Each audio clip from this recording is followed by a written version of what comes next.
guys, and welcome back to this channel. In this video I'll be showing you guys how you can add more plots to your house in Heartopia. Just select your watch or press tab, and you are going to select the DG Members Guild.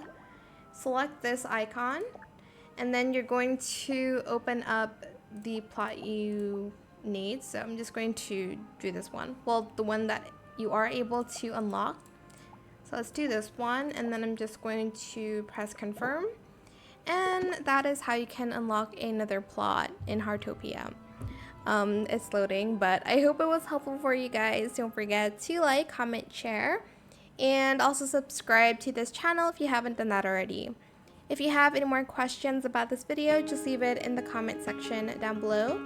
I will try my best to answer them all for you guys. And if you found this video helpful, please click the thanks button as well. That is it for this video. Thank you so much for watching. Bye!